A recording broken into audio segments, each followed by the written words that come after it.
आजीपासून आमच्या आतापर्यंत जनरेशन म्हणतात की तुझ्या एवढा त्रास आम्हाला आजच्या जनरेशन पर्यंत कोणी दिलेलं नाही लहानपणात. मी इंडियाचा पहिल्यांदा कॅप्टन झालो 2017 मध्ये. आम्ही 15 मध्ये वर्ल्ड कप जिंकलो होतो, आम्ही 13 मध्ये वर्ल्ड कप जिंकलो होतो, 17 मध्ये वर्ल्ड कप तिसऱ्यांदा जिंकण्याच्या हिशोबाने चाललो. Mental disturbance is the worst thing a player can go through. ते झालं तर तुम्ही गेम किती तुम्ही शार्प असाल, किती खूप भारी असाल, नाही होऊ शकत. पण मला ब्रँड प्लेस करायचं तर मी समोर दिसलो पाहिजे, ते प्रोडक्ट विकलं पाहिजे, तर मी स्वतः घातलं तर विकू शकतो हे समजलं. मग ते करत असताना मला एवढं समजलं की आणि मला ते आता हे नाही होऊ शकत, कारण की मी तिथं माझं कसं म्हटलं की नुसतं कमर्शियल नाही तर पण घाम रक्त सगळं लावलेलं आहे. आता सामान्य ते असामान्य हा प्रवास करण्याची इच्छा असणाऱ्या प्रत्येकासाठी code breaker podcast escape the ordinary. नमस्कार, मी डॉक्टर शर्वरी इनामदार. कोड ब्रेकरमध्ये आपल्या सगळ्यांचं मनापासून स्वागत. मोठ्या लोकांची मोठी दुखणी, श्रीमंतांची मुलं म्हणजे काय वायाच जाणार. क्रिकेट सोडलं तर बाकी खेळात ना पैसा ना ग्लॅमर. एक क्षणभर हे सगळं खरं आहे असं गृहीत धरलं तरी वेगळी आणि खडतर वाट चोखाळणारी अनेक माणसं आपल्या आजूबाजूलाच असतात. क्रिकेट सोडून रोलर स्केटिंग याने चूज केलं. आजोबांचा वडिलांचा मॅन्युफॅक्चरिंगचा मोठा बिझनेस जॉईन करण्याचं नाकारून स्वतः कर्ज काढून स्वतःचा फिटनेस ब्रँड त्याने सेट केलाय. 29 वर्ष वय असून सुद्धा 19 वर्षाच्या मुलांना लाजवेल असा फिटनेस त्याने कमावलाय. 2007 पासून 2023 पर्यंत अखंड तो बेस्ट परफॉर्मन्स देतोय. रोलबॉलमध्ये तब्बल 9 वेळा त्याला अर्जुन अवॉर्ड नॉमिनेशन मिळालंय. किसी ने खूब ही कहा है, किस्मत में लिखी हर मुश्किल टल जाएगी, हो बुलंद हौसले तो मंजिल मिल जाएगी, सिर उठाकर यदि आसमां देखोगे बार बार, सिर उठाकर यदि आसमां देखोगे बार बार तो गगन छूने की प्रेरणा मिल ही जाएगी. आज आपण भेटणार आहोत या ओळी प्रत्यक्ष जगणाऱ्या भिरभिरत्या रोलर स्केट्सच्या बादशहाला श्री आदित्य गणेशवाडे यांना. नमस्कार आदित्य. नमस्कार मॅडम, धन्यवाद मला इथं बोलवल्याबद्दल आणि कोड ब्रेकर ऑपॉर्च्युनिटी दिल्याबद्दल. आणि कोड ब्रेकर हे एक चांगला मोठा प्लॅटफॉर्म आहे जिथं लोकांना खूप चांगल्या स्टोरीज ऐकायला मिळत आहेत. आणि असं एक हे असतं प्लॅटफॉर्म आहे की जिथं लोकांना समजू शकतं की तुमच्या आजूबाजूचे लोक काय करतायत. आणि ते असं घरातल्या घरात लोकांना माहीत नसतं की ह्याच्या फॅमिलीमध्ये नक्की हा मुलगा काय करतोय, फक्त माहिती असतं काहीतरी करतोय, पण खरं त्यांनी किती काय केलंय, त्याच्या मागे पुढे काय स्टोरीज आहे, त्या सगळ्या गोष्टी सगळ्यांपर्यंत पोहोचणं हे खूप महत्त्वाची गोष्ट पण आहे. आणि हे काम तुम्ही करताय हे खूप मोठी गोष्ट आहे. खरं तर आत्ताच मी तुला थँक्यू म्हणणार नाहीये, आधी मला तुझं खरंच मनापासून खूप कौतुक करायचंय.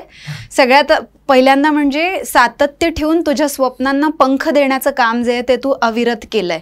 म्हणजे जो असतो की नाही सेट पाथ, तो फॉलो करणं बऱ्याच वेळेला इझी असतं आणि वेल टू डू फॅमिलीतल्या मुलांना सगळंच इझिली मिळतं असा जनरली जो सार्वत्रिक गैरसमज आहे तो असतो. पण तू तो पार केलास. तू तुझ्या लाईफमध्ये कोड ब्रेकर प्रवास जो आहे तो केलास. एक छोटं ओव्हर एनर्जेटिक मस्तीखोर मूल असतं की नाही, त्याच्यापासून यंग एंटरप्रेनरचं जे तुझी डेव्हलपमेंट आहे, जो तुझा जर्नी आहे, तो आज आम्हाला तुझ्याकडून ऐकून घ्यायचा आहे. त्याच्यामुळे तुझं खूप स्वागत आहे. आणि त्या अनुषंगाने पहिला प्रश्न तुला असा आहे की तुमचे फॅमिली बिझनेस काय आहेत ते जरा मला सांगशील का? सो ही सगळी सुरुवात झाली आजोबांपासून. सो आजोबा हे एक शेतकरी फॅमिलीतनंच सांगलीवरनं पुण्याला आले इंजिनिअरिंग करायला. सो 50-60 सालाच्या आसपास ते पुण्यात आले होते. सो त्यांनी इंजिनिअरिंग केलं पुणे विद्यापीठामधनं. आणि त्याच्यानंतर त्यांनी बऱ्याच वर्ष कॉर्पोरेशनमध्ये ॲज अ इंजिनियर काम केलं. सो तिकडून त्यांनी काहीतरी स्वतःचं करायचं, सिमिलर थॉट प्रोसेस किंवा ह्याच्यावरती त्यांनी फॅब्रिकेशनचा धंदा सुरू केला पहिला. तर तिथं त्यांनी पहिलं गव्हर्नमेंट कॉन्ट्रॅक्टिंगच करायचं. सो बेसिकली कॉर्पोरेशनमध्ये होते, त्यांना सगळी माहिती असायची कामं काय असतात, टेंडर्स काय असतात. सो त्यांनी त्याच तिथं फक्त ॲज अ कंपनी म्हणून तिथं टेंडर्सला हे करायला गेले, ऑपॉर्च्युनिटीज बघायला गेले. मग तशी कामं मिळत गेली. सो इरिगेशन डिपार्टमेंटमध्ये बरीच कामं केली त्या काळापासून त्यांनी. म्हणजे पाईपलाईन्स, डॅमची काही कामं मी अशा त्यांनी वाढवत गेलं. सो त्यांनाही त्या काळात त्यांचे काही पेटंट होते. त्यांची तशी ती इंजिनिअरिंग ही त्यांची पॅशन होती कम्प्लीट. त्यांनी 2 इंजिनिअरिंग केलं होते. सो डबल ग्रॅज्युएट होते ते तेव्हाच. इलेक्ट्रिकल पण होतं आणि त्यांचं मेकॅनिकल पण बॅकग्राऊंड होती. तर त्यांनी ते सगळं केल्यानंतर फॅब्रिकेशनमधनं मग बाबा आणि काका जॉईन झाले ओव्हर द पिरियड. त्यांनी त्याच्यामध्ये अजून वाढवलं. मग अजून काही वेगवेगळ्या प्रकारचे बस स्टॉप्स, रोड स्वीपर्स आणि ह्या सगळ्या गोष्टी पण आम्ही ऑन कॉन्ट्रॅक्ट करायला लागलो गव्हर्नमेंटसाठी. सो हे मी खूप लहान असतानाच्या सगळ्या गोष्टी आहेत. त्याच्यानंतर मग बाबांनीही जनरेशन जशी चेंज झाली त्यांनीही ठरवलं की आता आपल्याला प्रोडक्टमध्ये पडायचं आहे. कारण की गव्हर्नमेंट सर्व्हिस ह्या इंडस्ट्रीमध्ये रिस्क फॅक्टर खूप आहे. जर बघायला गेलं तर मोठी कामं आली तर काही छोट्या मोठ्या चुका झाल्या आणि ते असं असतं की त्यात फॅक्टर्स बरेच असतात. म्हणजे तुमची चूक असेल असं नाही आहे. एन्व्हायरमेंटल सिच्युएशनमध्ये पण असं होऊ शकतं. आता समजा पाईपलाईनचं आम्ही जे करायचो त्याच्यामध्ये असं बऱ्याच वेळ व्हायचं की बऱ्याच काही अडथळे असायचे एस्केवेशनमध्ये. तिथं जागा कशी आहे, ते सिच्युएशन काय आहे तिकडं, आजूबाजूचे काय त्रास देत आहेत का नाही देत आहेत का, आणि मग गव्हर्नमेंटकडनं ते टाईमलाईन मिळत नाहीत. तुम्हाला ह्या वेळेत करायचं तर ह्या वेळेतच करायचं, त्याच्यापुढे मागे झालं तर तुमचं नुकसानच होणार आहे. तर ते खूप रिस्की असायचं. तेव्हा बाबांच्या डोक्यात तेव्हापासून तेच होतं की आम्हाला वडिलांनी सांगितलं मला पण जेव्हा आम्ही मोठे होत होतो की हे त्यांनी का बदललं. म्हणजे मोठं झाल्यानंतर आता सांगितली ही गोष्ट की मी म्हणून प्रोडक्टकडे वळालो. सो त्यांनी त्या काळामध्ये काही मशीन बघितले होते जे जर्मनीवरून आणायचे, ज्यांनी दगडं क्रॅक करायला वापरायचे आणि मग पाईपलाईनिंग करायचे. कारण की खूप अवघड व्हायचं तेव्हा की पाईपलाईनिंगसाठी ब्लास्टिंग वगैरे करणं. कारण की ते एवढं मोठं क्वांटिटीचं काम नसायचं. 8-10 फूट खालती जायचं असेल असं काय असेल सिच्युएशन, तेवढे डीप नसायचे. सो त्यांना ते मशीन लागायचं. स्प्लिटर म्हणून तो प्रोडक्ट होता. तर तेव्हा ती जर्मन एकच कंपनी होती जगभरात, ती एक मशीन ते बनवायची जे न आवाज करता हायड्रॉलिक टूल्सवरती कटिंग करतं दगडाचं. म्हणजे ते एन्व्हायरमेंट फ्रेंडली प्रोडक्ट पण आहे, प्लस त्याचं काम खूप इझी आहे. सो तिथून ते चेंज झालं स्प्लिटर्स आणि ह्याच्यावरती. सो स्प्लिटर हा प्रोडक्ट बाबांनी डेव्हलप केला 2000 साली. तर तेव्हापासून त्यांनी ठरवलं की पॅरलली थोडं हे करत आपण प्रोडक्ट लाईनवरती शिफ्ट करू. सो त्यांनी त्याच्यामध्ये मग hydraulic rescue tools, cutters, spreaders, मग कार ॲक्सिडेंट्स किंवा रोड सेफ्टीमध्ये जे लागतात काय हायड्रॉलिक टूल्स, मग त्याच्या पॅरलल प्रोडक्ट्स डेव्हलप केले. सो बेसिकली हायड्रॉलिकमध्ये स्पेशलाइज खूप केलं बाबांनी. आणि त्यांचं प्रोडक्ट डिझायनिंग हे पॅशन आहे. सो आजोबांकडनं ते बाबांकडे पण आलं. काका मार्केटिंग सगळं मॅनेज करायचे त्याच्यामध्ये. सो ते तसं झालं. मग अजून तिसरा प्रोडक्ट मग कंपोस्टिंग मशीन लाईन्स. सो ओला कचरा खतामध्ये कन्वर्ट करायचे आपल्याकडे 50 किलोपासून 2 टन 3 टनाचे ऑटोमॅटिक मशीन्स आहेत जे सगळे आपण डिझाईन करून डेव्हलप करून आता ऑल ओव्हर इंडिया देतो. मेजर सगळ्यांना, टाटाला, रिलायन्सला, यांच्या सगळ्यांच्या मेन कॅन्टीन सेटअप्सला, हॉटेल्सला, JW मॅरियट वगैरे असे जे आहेत नावाचे त्यांच्या सगळीकडे आपले हे टेक्नॉलॉजीचे मशीन्स आहेत आत्ता. तर हे 3 मॅन्युफॅक्चरिंग साईडचे. मग कन्स्ट्रक्शन पण होतं, पण ते आता परत सुरू केलं कारण की आता आम्ही 4 भावंड जॉईन झालो. सो त्यांनी आधी काही पार्ट कन्स्ट्रक्शन पण कामं केली होती, पण आता फुल फ्लेजेडली ॲज अ डिफरंट सेगमेंट सुरू केली कारण की आता टीम मोठी झाली. सो ही अशी अख्खी सगळी आमची बिझनेस लाईन्सचे हे आहेत. तर बिझनेसमध्ये प्रोडक्शन, मॅन्युफॅक्चरिंग, त्याच्यामध्ये सुद्धा कटर्स, लाईफ सेविंग कटर्स जे आहेत त्याच्यापासून कचरा जो आहे त्याचं कंपोस्टिंग करण्याचे मोठ्या मोठ्या कपॅसिटीचे फार्म जे फॉर्मॅट्स आहेत ते, आणि एवढा सगळा मोठा बिझनेस चालू असताना तू फिटनेसमधला ब्रँड तयार करायचं ठरवलंस. याचं मूळ जे आहे ते तुझ्या लहानपणात मला दिसलं की आपण म्हणतो ना once an athlete is always an athlete. ते त्याला कधीही मरण नाही, श्वास चालू आहे तोपर्यंत ते असणार. तसं लहानपणीच तू खेळाच्या बाबतीत पॅशनेट होतास किंवा लहानपणी काय काय खेळलास, तुला स्केट्स कसे सापडले याची स्टोरी आम्हाला सांगशील का? सो लहानपण म्हटलं तर म्हणजे मी खूपच हायपर ॲक्टिव्ह होतो. घरचे मला म्हणतात की आमचे 3-4 जनरेशन, आता माझ्या भावांच्या म्हणजे माझ्या जनरेशनच्या लोकांनी आता घरात मुलं आहेत आणि बरीच आता ते सगळे 5-7 वर्षाच्या वरती मोठे सगळे आहेत. ते म्हणतात की आजीपासून आमच्या आत्तापर्यंत जनरेशन सगळे म्हणतात की तुझ्या एवढा त्रास आम्हाला आजच्या जनरेशनपर्यंत कोणी दिलेलं नाही लहानपणात. म्हटलं की सगळ्यांना सगळं आठवत होतं याबद्दल, बाकीच्यांचं कोणाची एवढी चांगली मेमरी नाहीये की तू एवढा त्रास द्यायचा, रात्री झोपायचं नाही, 2 तास झोप असायची तुझी, सकाळी 8 ते 10 मध्येच झोपायचं, सकाळी दिवस रात्रभर नुसतं जागा, खेळायचं, कोणाला तरी घेऊन जायचं, क्रिकेटच खेळा माझ्याबरोबर, कोणी गेस्ट आले त्यांना घेऊन बाहेर थांब, त्यांना म्हणायचं मला पहिलं बॉलिंग टाका मग आज जावा. असं सगळं भरपूर स्टोरीज मला नंतर घरच्यांनी पण सांगितलं की तू असं करायचंस, गेस्ट आलेला पहिलं बाहेर पकडायचंस, असं सगळं. क्रिकेट हे सगळ्यात पहिलं माझी आवड होती आणि माझा मामा पण क्रिकेट खेळायचा. सो मी जेव्हा मिनी KG, सिनियर KG मध्ये असायचो, सिनियर आणि ज्युनियर KG मध्ये असायचो, तेव्हा माझा मामा यायचा पुण्याला क्रिकेट शिकायला. सो अकलूजची माझी आईची बाजू आहे. सो तिकडून तो पुण्याला यायचा कोचिंगला आणि ह्याच्यासाठी. सो तो रणजी लेवलपर्यंत खेळलेला आहे. तर तेव्हा त्याच्याबरोबर मी खेळायचो. तो असायचा 3 महिने इकडं अख्खे उन्हाळ्याचे. तर त्या 3 महिन्यामध्ये आम्ही रोज दुपारी तो आला की मग आम्ही 2-3-4 तास आम्ही नुसतं क्रिकेट खेळायचो. तर तेव्हा तो सांगायला लागला होता घरच्यांना की एक तर मी लेफ्ट हँडेड आहे. सो तो तेव्हा लेफ्ट हँडेड प्लेयर्स पण जास्ती नव्हते किंवा ते सगळं तसं तो सांगायचा घरच्यांना समजून की बाबा मी हे क्रिकेट बघतोय आणि ग्राउंडवरनं बघतोय, त्यामुळे मला माहिती आहे की तुम्ही ह्याला टाका, ह्याला न शिकवता त्याची टेक्निक वगैरे खूप चांगली आणि हे पॅशनेटली घेतो. म्हणजे टायमिंग, त्याचं ते स्टान्स आणि हे सगळं खूप न शिकवताच चांगलं तर ह्याला थोडं जर नीट शिकवलं तर हा खूप चांगला खेळणार आणि जेवढं त्याची इच्छा आहे खेळायची ते बघता तुम्ही टाकलं तर त्याचा फायदाच होणार आहे त्याचा. हे आत्ताच दिसतंय त्याचं. त्यामुळे तुम्ही नीट कोचिंगला टाका किंवा बघा. सो त्या काळात घरचे म्हणजे बाबा पण माझे क्रिकेट खेळलेत पण कॉलेज लेवलपर्यंत वगैरे.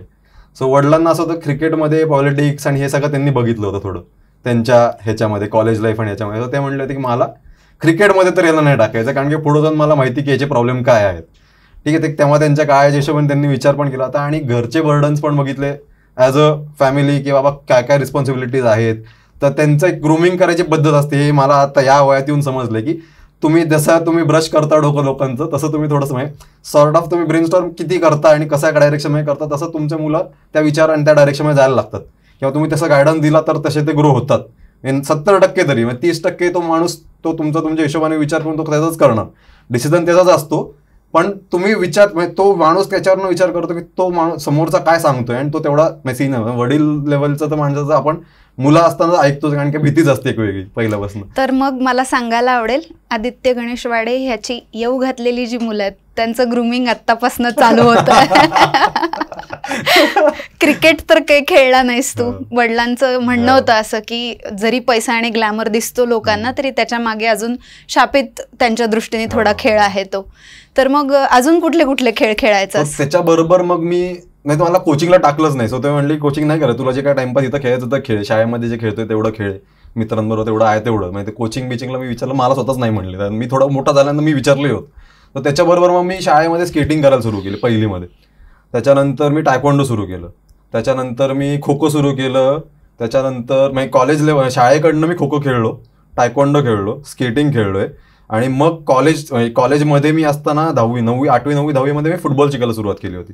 पण हे सगळ्यात सुरुवात स्केटिंगची स्केटिंग आणि टायक्वांडो सांगतो. मी सगळ्यात जास्त नीट ग्रूम झालो तर या 2 गेममुळे ग्रूम झालो कारण की तिथं ॲक्च्युली मी माझे तास घालवलेत दिवसातले सगळ्यात जास्ती. म्हणजे सकाळी मी शाळेत जायचो. शाळा संपल्यानंतर आम्ही टायक्वांडो शिकायचो. म्हणजे 2 ते 4 किंवा 2 ते 5 टायक्वांडो असायचं. संध्याकाळी यायचो मी स्केटिंग करायचो. तर तसंच दरवर्षी असं चालू राहिलं. मग पहिलं टायक्वांडो खेळलो. टायक्वांडोमध्ये पण मी ब्लॅक बेल्ट झालो माझ्या 8वीमध्ये आणि स्केटिंगमध्ये. सो तोपर्यंत मी करिअर ॲज सच असं काही कन्सिडर नाही. पॅशनेटली फक्त खेळायचो. जे स्पोर्ट मिळतात ते खेळा. ते एनर्जी घालवा काय मजा करायची ती ग्राउंडवरती येते समजतंय. शाळेमध्ये तर काय फार नीट करता नाही आला अभ्यास त्यामुळे तिकडंच मजा यायची फक्त ग्राउंडवरती. तर त्याच्यावर 4-5 स्पोर्ट खेळता खेळता मला जसं समजलं की आता मी कुठेतरी ग्रो व्हायला लागलं. हे मला समजलं पण कधी की मी एका डिस्ट्रिक्ट टुर्नामेंटमध्ये आम्ही खेळत होतो आणि मी स्केटिंग शिकता शिकता मी रोलबॉल हा गेम बघितला होता. मी 2-3 वर्ष फक्त बघायचं माझ्या सिनियर्सला खेळताना. गेम असा आहे की तुम्ही ॲक्च्युली जेव्हा तिकडे बसून बघता तो गेम तुम्हाला अट्रॅक्ट करतो कारण की त्याच्यामधला जो एंटरटेनमेंट फॅक्टर आहे तो खूप जास्ती आहे. गेमचा स्पीड खूप जास्ती आहे आणि कधीही कसंही पलटतो गेम. सो हा मेजर अट्रॅक्शन होता माझा कारण की मला ते थ्रिल आवडायचं, एक्साइटमेंट आवडायची, माझी एनर्जी आहे होती, मला भीती नव्हती आणि कधीच काही करताना खेळताना. त्यामुळे मला तो माहीत नाही तो माइंडसेट असल्यामुळे मला तो गेम आवडला कारण की तो आहे तसा ॲग्रेसिव्ह आणि तेवढा फास्ट आणि रिस्क फॅक्टर आहेत. त्यात मल्टिपल गोष्टी आहेत जेणेकरून तुम्हाला 4-5 ठिकाणी फोकस ठेवला. तुम्ही स्केटिंगही करताय, तुम्ही ड्रिबलही करताय, तुम्हाला गोलकडेही बघायचं आहे. तुमच्याकडे हार्डली 2 सेकंद असतात गोल मारायला. त्याच्यापेक्षा जास्त वेळ तुम्हाला कंट्रोल बॉल हातात बसत नाही. त्यामुळे तुम्ही असं कुठलाही फेक देऊन या साईडला जा त्या साईडला जाऊन गोल मारा असं पण नाही करतायत. तुम्हालाही फेक बसतो कधी कधी कारण की बॉल सुटू शकतो हातात तुम्ही फेक देण्याच्या नादात. सो ते गोष्टी बघून ऑब्झर्व केलं होतं मी तेव्हा की मला वाटलं की आता मला खेळून बघायचं. तुम्ही असंच विचारलं सिनियरला की मला खेळायला घ्या ना प्लीज म्हणून. मला आता स्केटिंग झाल्यानंतर थोडा मग मी अर्धा तास त्यांना विचारायचो रोज. तसं खेळायला सुरुवात झालो तिकडे की ते म्हणलं नाही तू गोलकीपिंग कर म्हणून. ठीक आहे म्हणलं गोलकीपर थांबतो सुरुवातीला. तर कीपिंग शिकलो मी. थोडं नीट झालं. एक पहिल्या वर्षामध्ये एक डिस्ट्रिक्ट टुर्नामेंट होती. 2 टीम पाठवायच्या होत्या त्यांना, ए आणि बी टीम म्हणून. सो आम्ही बी टीममध्ये जे नवीन नवीन मुलं आले होतो त्यांना म्हटलं तुम्ही बी टीममधनं खेळा. ठीक आहे आम्ही म्हटलं चान्स तरी मिळतोय काहीतरी एक खेळायचा मस्त मजा येईल वगैरे म्हणून आम्ही चालायचं. आणि लहान होतो खूप लहान होतो आम्ही. ती 4वी-5वीमध्ये असू. तर तेव्हा खेळायला गेलो. टुर्नामेंट सुरू झाली. आम्ही बाकीच्या टीमला हरवत पुढं आलो आणि नेमकं आमची ए टीम पण दुसऱ्या बाजूने सगळ्यांना हरवत आली. सो आमची आणि आमच्याच ए टीम बरोबर फायनल. सो आम्हाला माहिती होतं की ती टीम चांगली कारण की त्यांना एक्सपिरियन्स चांगला आहे. ते जास्त खेळलेले पण होते. ते नॅशनल लेवलला पण खेळले होते. तर मॅच सुरू झाली. पहिल्या हाफमध्ये त्यांनी 3 गोल मारले आम्हाला. सगळे शांत झाले. आमच्या मुलांचा कॉन्फिडन्स डाऊन, मोराल डाऊन झाला होता. म्हणजे मी असा ह्याच्या विचारात होतो आणि मी म्हटलं की आता तसे 3 गोल खाल्लेत, पुढचा एक हाफ राहिलाय, आता काहीतरी वेगळं करून बघितल्याशिवाय तर आपल्याला काय ऑप्शन नाही तर तसंही हारणार. तर मी सरांना जाऊन विचारलं की सर मला पुढं खेळवता का, मला जरा वाटतंय की मी खेळू शकेन पुढं, आणि अजून एक कीपर आहे आपल्याकडे, तो थांबेल आतमध्ये, ठीक आहे म्हणले सहजा पुढे जाऊन खेळ. तर पुढच्या हाफमध्ये मी 4 गोल मारले आणि 4-3 आम्ही ती मॅच जिंकलो. तर तेव्हापासून सरांनी धरलं की नाही तुला मी आता पुढेच खेळवणार. मग त्याच्यानंतर मी पहिली नॅशनल खेळलो. मग त्याच्यामुळे तसं ग्रो होत गेलो. तेव्हा जेव्हा नॅशनल खेळत होतो तर टायकोंडो पण मी स्टेट लेवलपर्यंत वगैरे खेळत होतो. मी ब्लॅक बेल्टच्या एक्झाम देत होतो. मला डिसिप्लिन आणि स्ट्रिक्टनेस जो आहे, किंवा जे मला असं वाटतं की माझी मेंटल कॅपॅसिटी वाढली तर ते टायकोंडोमुळे वाढली. कारण की आमचे तुषार आवटे म्हणून एक सर होते, ते इतके स्ट्रिक्ट होते, काही चुकलं तर इतके मारायचे आम्हाला. आणि हात इकडचा इकडं झाला, तू हा अँगल का झाला ह्याच्यावरनं पण फटके खाल्लेत आम्ही. आणि तेव्हा असं ते व्हायचं की किती मारतात आम्हाला, किती त्रास होता. आणि बाबा म्हणायचं तू हेच करायचं, तू ह्याच्याच बरोबर आहे, तुला टायकोंडो मधनं काढणार. 4 भावांना टाकलं होतं, बाकी 3 भाव म्हणले आम्ही नाही करणार पुढे, तिघांना थांबू दिलं. पण मला थांबू नाही दिलं, म्हणलं तुझी मस्ती आहे ना, तू कुठेतरी फटका घाललाच पाहिजे दिवसभरात एकदा. त्यामुळे टायकोंडो तर बंद नाही करू दिलं मला. मग 8वी मध्ये मी नॅशनल्सला, मला जसं पहिल्यांदा खेळलो रोल बॉलमध्ये, तिथं मला समजायला लागलं की आता लोकांनाही समजायला लागलं गेम मधलं की आता ह्याला इथं चान्स आहे आणि हा परफॉर्म पण चांगला करतोय खूप ॲज अ फॉरवर्ड प्लेअर, आणि डिफेन्सिव्हली पण चांगला आहे, स्पीड कंट्रोल चांगला आहे. कारण की ह्याच्यामध्ये बेसिक स्केटिंग तुमचं खूप स्ट्रॉंग पाहिजे. न स्केटिंग शिकता तुम्ही रोल बॉल शिकायचंय मला असं म्हणलं तर ते होऊच शकत नाही. तुम्ही 3-4 वर्ष स्पीड स्केटिंग, तुमचं टर्निंग ब्रेकिंग या सगळं एवढं स्ट्रॉंग पाहिजे की तुम्हाला वर बघून खेळता आलं पाहिजे. तुम्ही स्केटकडे लक्ष दिलं तर तुम्ही वर बघून कधी गोल मारूच शकत नाही, किंवा तुम्ही गेम बनवूच शकत नाही. सगळं जेवढं वर बघून, न बॉलकडे बघता न स्केटकडे बघता, तेवढंच तुम्ही चांगलं खेळू शकता गेम. आणि ते सगळं बेसिक्स पासून सुरू होतं. मग ते माझं बेसिक स्ट्रॉंग होतं, कारण की आम्ही स्केटिंग टुर्नामेंट्स खेळायचो भरपूर. मला अंदाजे 20-25 मेडल्स आहेत स्पीड स्केटिंगमध्ये. मस्त. तर ते मी शाळेतल्या कॉम्पिटिशन, मग ZP, झोनल, स्टेट अशा लेवल पर्यंत खेळायचो. जेव्हा इथं सुरुवात झाली, तशी सगळी सुरुवात झाली होती माझी. तर आता हे तू ज्या 2-3 गोष्टी सांगितल्यास की नाही, म्हणजे तुझी जी मॅच आहे ज्याच्यात तुला कळलं की आपण मल्टिपल स्पोर्ट्स खेळतोय पण आपल्याला ह्यात थोडी इंटरेस्ट आणि गती दोन्ही जास्त आहे. आमच्यासाठी तर तो चकदेचाच एक्सपिरियन्स आहे की 3 गोल झालेत, आपल्या हातात काही नाही आहे आणि बी टीम म्हणून आलेलो आहे आपण आणि हारणार, आणि त्यावेळेस तू 4 गोल केलेस आणि जिंकून दिलंस. तो एक्सपिरियन्स तुझ्यासाठी जसा टर्निंग पॉईंट आहे तसा ऐकतानाही आम्हाला तो अनुभव आला की तुला तिचं, आपण म्हणतो ना, you don't choose your game chooses you. तर कदाचित ती वेळ तुझ्या आयुष्यातली तशी असेल की तू म्हणालास की आता मी ह्याच्यावर फोकस करणार.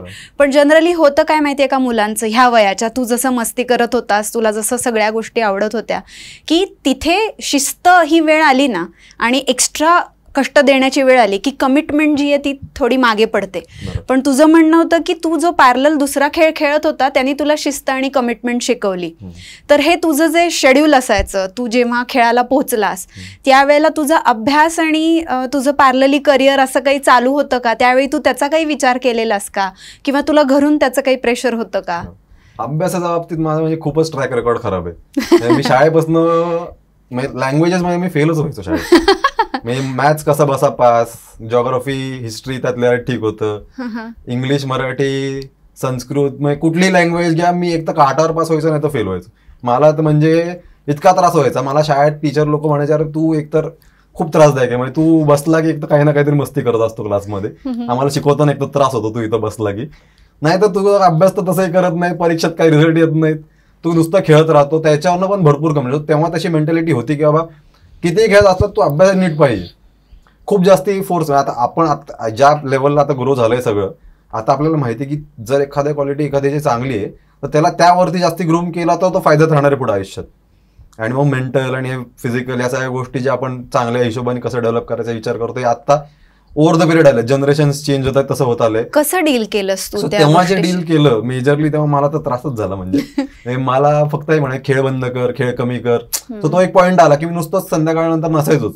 मी आलो 7-8 वाजता घरी की मग मी 1-1.5 तास अभ्यास करून झोपून जायचो, कारण की एनर्जी संपलेली असायची इकडं तिकडं करून. मग तरी सुद्धा काहीतरी पर्याय म्हणजे काय तर मी थोडं जास्त वेळ अभ्यास करणं, सकाळी लवकर उठून अभ्यास करणं, असं करून कुठेतरी काहीतरी करून मॅनेज झाली माझी शाळा. तरी 10वीत मला घरचे असे म्हणले अक्षरशः प्लीज पास हो बाबा, तुझे हे सगळं बघता, तुझी मस्ती बघता, कुठेतरी क्लासेस बंक कर, काहीतरी मस्तीच कर, खेळायला जाते सोडून.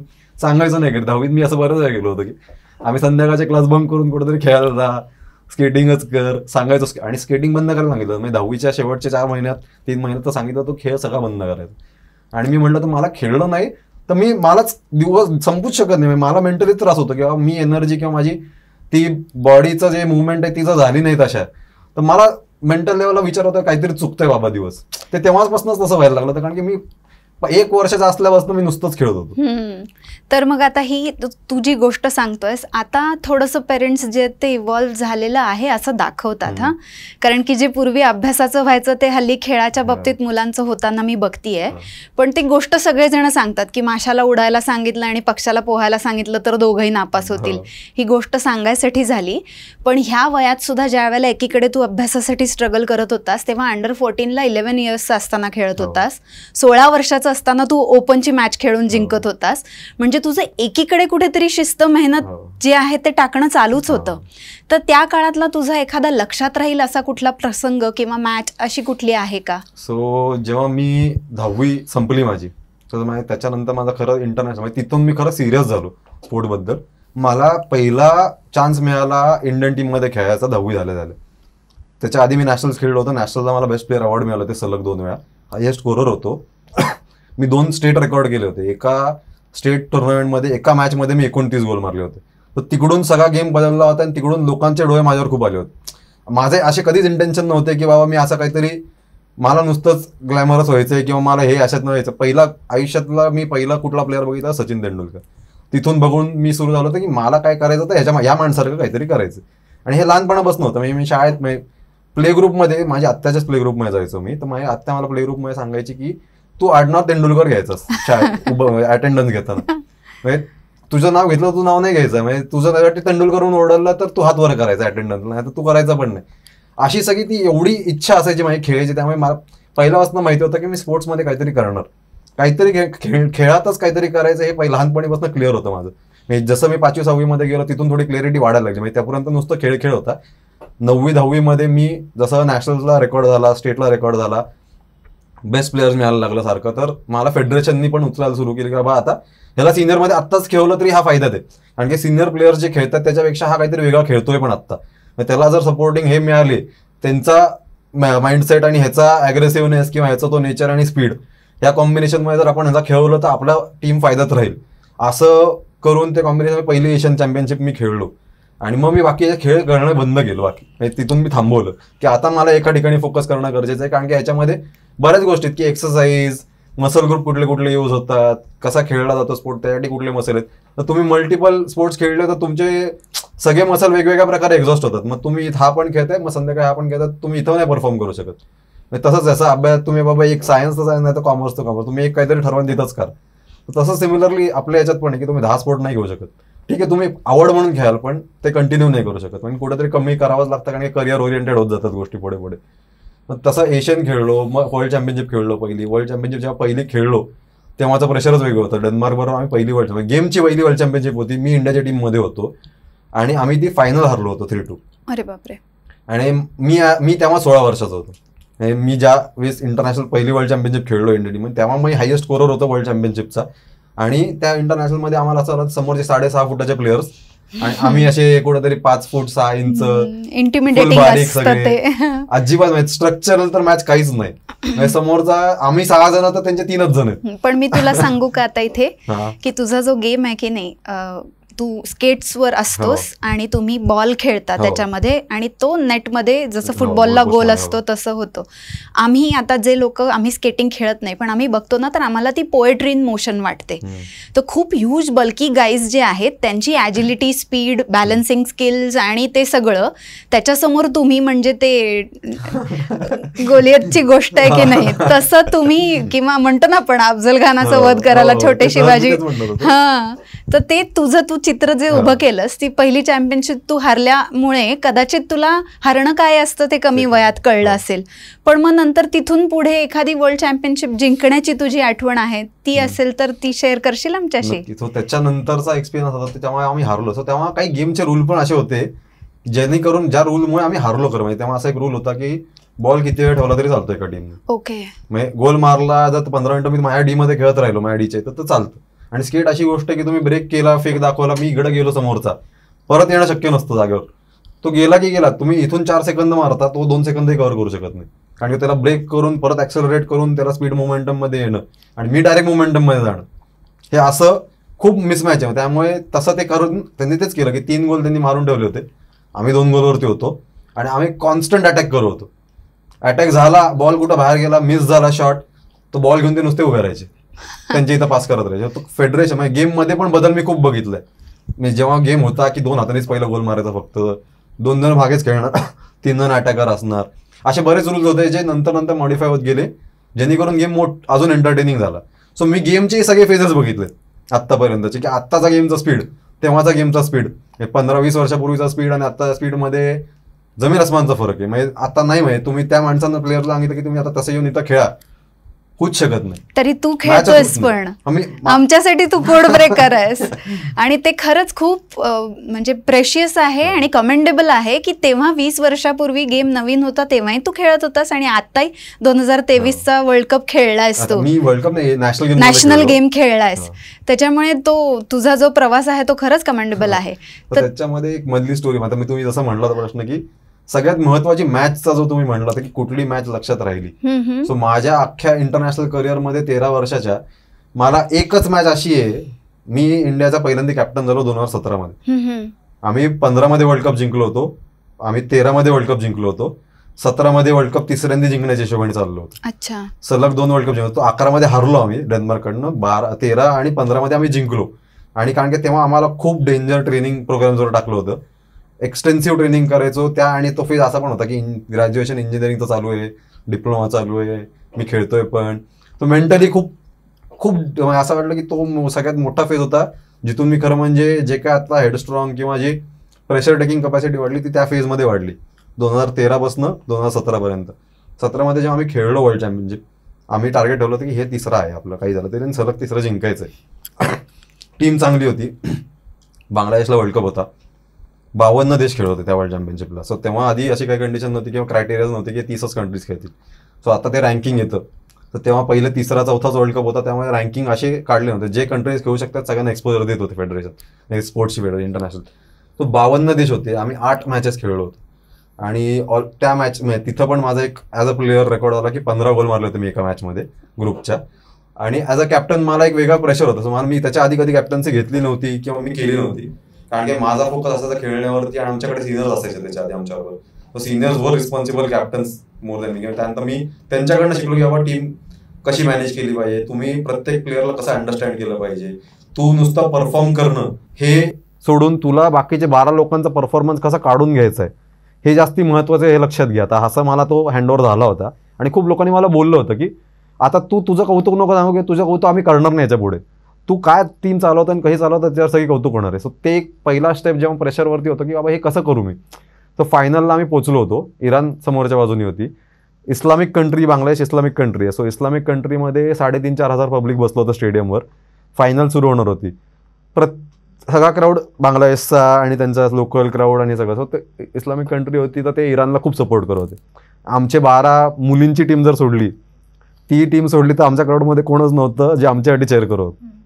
आणि आमच्या हातात बॉल आला की पिन ड्रॉप सायलेन्स, शांतता, फुल शांतता. म्हणजे तुम्ही असं कुठेतरी काय झालंय असं खूप अंधार झाल्यावर का वाटायचं, काहीतरी झालं इथं, काहीतरी चुकतंय. आणि त्यांच्या हातात बॉल गेला की फुल आरडा तमाशे, आता स्लेजिंग वगैरे पण होतं. मग ते असतं की तुम्ही त्याला कसं टॅकल करता आलं पाहिजे, ते तुमची मेंटॅलिटीवरती, की तुम्ही गरम होऊन खराब खेळायला लागता. हे सगळं सायकोलॉजिकल गेम्स आहेत. दुसऱ्या साईड आहे ही गेमची, की जे तुम्हाला खरं माहितीशी पण शिकणं खूप गरजेचं आहे. ड्रामा, चिडवा-चिडवी, त्रास देणं, हे सगळं ते जर तुम्हाला मॅनेज करता ना, ते बेसिकली सगळा गेम मी जे नंतर ऑब्झर्व केलं की सगळ्या मेंटल लेवलला आहेत. तुम्ही फिजिकली किती आउट परफॉर्म करा, पण तुम्ही मेंटली डिस्टर्ब झाला तर तुमचा गेम गेला. मग किती मोठा प्लेअर असेल नाही खेळू शकत चांगलं. Mental disturbance is the worst thing a player can go through. ते झालं तर तुम्ही गेम किती तुम्ही शार्प असाल, किती खूप भारी असाल, नाही होऊ शकत. तर त्या फायनलमध्ये तसंच झालं. आम्ही पहिला हाफ सुरू केला, खूप चांगला स्टार्ट केला. 3 मिनिटात आम्ही 2 गोल मारले, 2 गोलचा लीड मिळाला. आम्ही फुल स्टेबल झाली, टीम चांगलं चालू होतं. इराणच्या प्लेयर्सनी आम्हाला खूप नीट स्टडी केलं होतं, आमच्या कीपरपासून सगळ्यांना. त्यांनी पहिल्या हाफमध्ये 5 गोल मारले आम्हाला, आणि आम्हाला गोलच मारू दिले नाही. त्यांनी काय केलं की आम्ही जे 2 गोल मारले ते आम्ही मोमेंटममध्ये मारले, पण आम्ही जसं डिफेन्स उभं करून जसं आम्ही पासिंगमध्ये जे मूव्ज बनवत होतो, की बाबा माझा शॉट इकडूनच चांगला. सो असं प्रत्येकाचा असतो की एक पोझिशनवरचा शॉट त्याचा खूप चांगला असतो. सो आम्ही ते स्ट्रॅटेजिकल प्लॅनिंगमध्ये होतो की त्याला इथं शॉट बनवून द्यायचा, मला इथं शॉट बनवून द्यायचा, अजून 2 प्लेयर त्यांना इथं बनवून द्यायचं. त्यांनी इतका अभ्यास केला होता की आम्ही त्या डायरेक्शनमध्ये पासिंग करायला लागलं की त्यांची डिफेन्स तशी फिरायची. म्हणजे क्रिकेटला जसं मी म्हणलं ना की तुम्ही कीपरकडे बॉल जात असेल तर अजून एक मागं प्लेअर गेलेला असतो ऑलरेडी, जर बॉल त्याच्याकडनं सुटला तर मागे एक जण पकडेल म्हणून, जेव्हा तू लॉंग थ्रो वगैरे करतो. सिमिलरली आमच्यामध्ये पण असतं की आमच्या डीमध्ये कोणी जाऊ शकत नाही, त्यामुळे डिफेन्स असा मूव्ह होतो की शॅडो असतो त्याला मागे, ह्याच्याकडनं सुटला तर मागचा एक अडवेल, त्याच्या मागे मग कीपर असतो, त्यात तुम्ही बॉल ग्रिप नाही करू शकत. त्यामुळे तुम्हाला टेक्निकली खूप फ्रॅक्शन ऑफ सेकंडमध्ये रिलीज करायला लागतात बॉल आणि शॉट घ्यायला लागतो. तर याच्यामुळे त्यांनी खूप खूप व्यवस्थित केलं होतं काम की कोणालाच खेळू देत नव्हते. आणि मग प्रेशर सिच्युएशन आली, क्राऊड सपोर्ट करत नव्हता, सेकंड हाफ सुरू झाला, जस्ट त्यांनी 6वा गोल मारला, अजून प्रेशर वाढलं. मग आम्ही म्हणलं, आम्ही असं टाईमआउट घेतला, टाईमआउट घेऊन डिस्कस केलं आता करायचं काय. ठीक आहे, 4 गोलचा क्वेश्चन आहे, समोरची टीम अशी पण नाही की तुम्ही 4 गोलचं लीड कव्हर करू शकाल. समोरची टीम टेक्निकली तेवढी स्ट्रॉंग आहे, 3रं वर्ल्ड कप ते पण फायनल खेळत आहेत. म्हणजे इंडिया इराण हे आम्ही 2015पासून फायनल, म्हणजे 13, 15 आणि 17 तिन्ही फायनल इंडिया इराण झाले होते. 3रा टाईम त्यांच्यावरच खेळत होतो, त्यांना आमचे प्लेअर पण नीट माहिती होते आणि आम्हाला त्यांचे प्लेअर पण माहिती होते. म्हणजे ते असं तर तुम्हाला खेळूच देणार नाही, आणि एवढा चांगला लीड मिळाल्यानंतर तर तुम्ही खूप चांगल्या टीमला नाही म्हणजे घुसूच शकत नाही असा. मग ह्याच्यामध्ये काय आलं की आमच्याकडे 1-2 प्लेअर असे होते ज्यांना आम्ही टुर्नामेंटमध्ये खेळलो नव्हतं फार, पण त्यांचा त्यांनी अभ्यासच नव्हता केला, त्यांना माहितीच नाही ते काय करतात.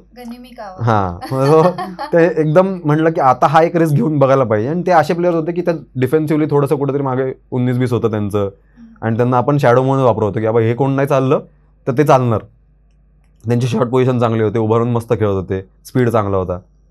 तर आम्ही त्यातला एक लेफ्ट हँडेड प्लेअर होता आमचा, 2 प्लेअर होता आम्ही लेफ्टी, तो आणि मी.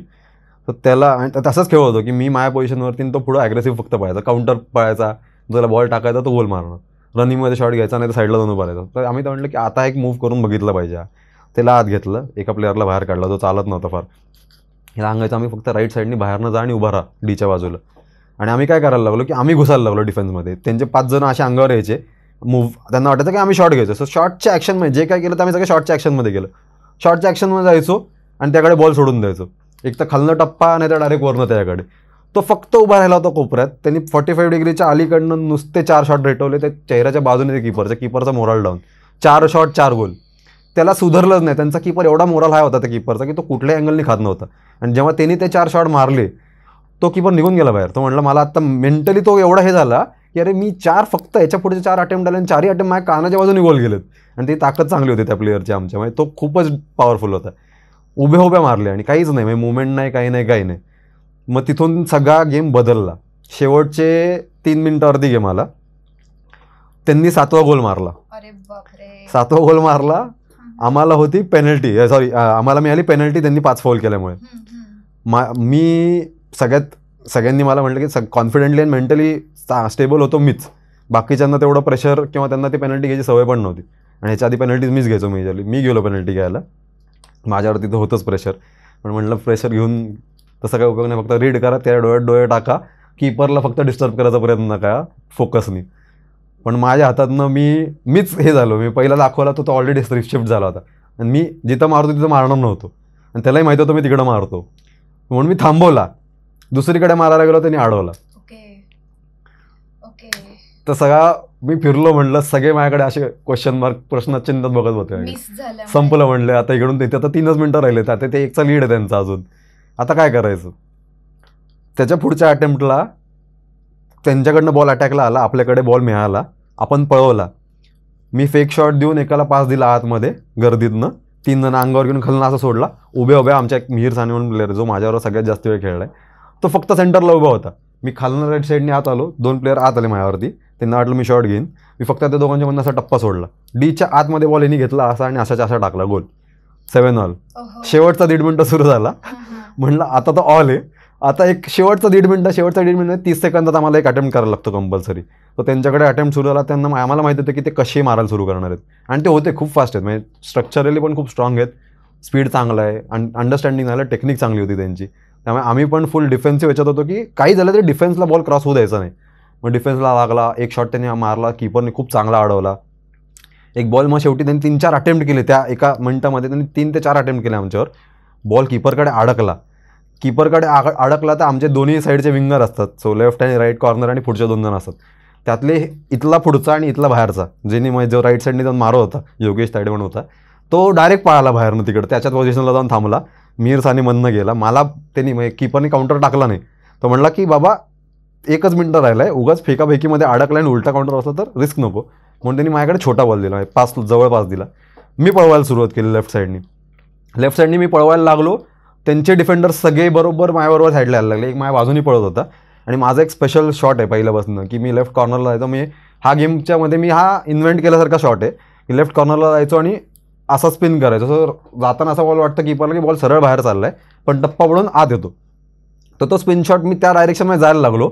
त्यांचा कीपर शिफ्ट झाला आधीच. म्हणजे मला असं वाटतं की मी 10 मीटरवरती असेल की बाबा तिकडे गेला मी शॉट घेतो. तो आधी शिफ्ट झाला. त्यांनी तो अँगल क्लोज केला. 2 डिफेंडर या साईडला आले. माझ्या बाजूचा मला दाबत दाबत बाहेर येऊन चालला होता. मी फक्त दाखवला असा शॉट घेतो. मला दिसलं मागून की तो योगेश पळाला आहे तिकडं. एक माझ्याकडे हा एक शेवटचा चान्स आहे. आयदर मी हा अटेम्प्ट घेऊन हा गोल कन्वर्ट करायची पॉसिबिलिटी किती आहे हे होता माझ्याकडे. किती 3 ते 4 सेकंद होते मला विचार करायला की मी हा अटेम्प्ट घेऊ का पास देऊ. हाफ लाईन क्रॉस केल्यानंतरचा मी फक्त म्हणलं की ह्याला आता एक काहीतरी वेगळं करायला लागेल. मी अटेम्प्टच्या पोझिशनमध्ये गेलो. मी बॉल अख्खा घेतला. मला माहीत नव्हतं की पास किती ॲक्युरेट झाली या सिच्युएशनमध्ये. पण मला म्हणलं की हा रिस्क घेणं गरजेचं आहे आत्ता. शॉटच्या अटेम्प्टमध्ये गेलो तर त्यांनी सगळ्यांनी त्यांच्या पोझिशनला डिफेन्स लॉक केला. कीपरनी पोझिशन लॉक केली. मी शॉटच्या अटेम्प्टमध्ये फक्त वरती फेकला बॉल दुसऱ्या बाजूला. मी शॉट घेतलाच नाही तो. मी फरफडत बाहेर गेलो कारण की मला तो बॅलन्स झाला नाही. कारण की शॉटच्या पोझिशनमध्ये शॉट घेणं बॉडी डायनॅमिक्सच बदलतात सगळे. बॅलन्स सगळं चेंज करतो कारण की ब्रेकिंग ह्याच्यामध्ये जातो. आणि मी तसं नव्हतं. मला पास द्यायचा होता लांब. मी फेकताना उलटा फरफडत बाहेर गेलो. बॉल सेकंड बॉलला गेला. दुसरं कोण नव्हतं त्यासमोर. कीपर आणि तो एकटा समोर. सगळे माझ्या बाजूला डिफेंडर बाहेर आले होते. त्यांनी फक्त धरला आणि जो टॉप कॉर्नर बसवला एक शेवटचा शॉट. मी तिकडं बाहेर पडले म्हणलं बस मॅच संपवा आता. मग झालं. तिकडून परत आलो. फायनल संपला. Final whistle. गेम संपला. आणि त्याच्यानंतर सुधरतच नव्हतं की आम्ही जिंकलो. एवढ्या सिच्युएशनमधनं बाहेर येऊन तेवढी टफ सिच्युएशन असताना एवढ्या चांगल्या टीमबरोबर खेळताना रिकवर होऊन तुम्ही जिंकणं हे तुमचा माइंडसेटच पाहिजे किंवा तुम्ही मेंटली स्ट्रॉंगच पाहिजे. हे सगळ्या गोष्टी शिकवल्या की या प्रॅक्टिकल सिच्युएशनमधनं शिकलो की बाबा how does your mentality supports you. की तुम्ही किती माइंडसेट स्ट्रॉंग ठेवताय. तुम्ही कसं स्वतःला कुठल्याही प्रेशरमध्ये विचार करायची ताकद वाढवत राहताय. ह्याच्यावरती तुमचा सगळा पुढचा खेळ आहे.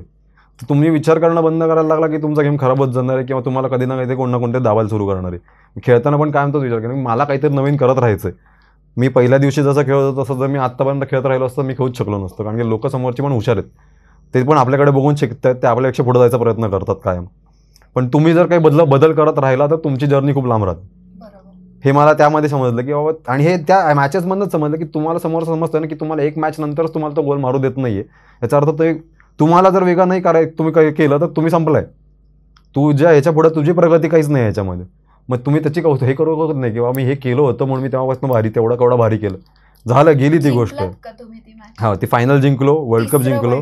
सलग तिसरं. चौथं पण जिंकलो त्याच्यानंतर.